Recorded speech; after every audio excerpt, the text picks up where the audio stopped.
Hey everyone, and welcome back to another video. And in this video, I'm going to show you how to see the word count of a document on ClickUp. Now this video is going to be particularly useful for individuals. Let's say that you want to go ahead and see the word count of a document.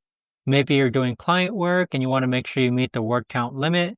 How do you actually go ahead about doing so? So first things first, let's log on to ClickUp and click on Documents. Then click on a document which you want to get the word count for. Now, obviously, you could actually just go ahead and copy and paste all of these words into another browser.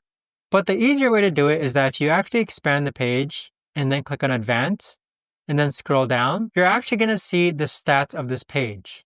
So you can see the word count, you can see the characters, and you can also see the reading time. But that right there, guys, is the best and easiest way that I know of to actually go ahead and see the word count of a document on ClickUp.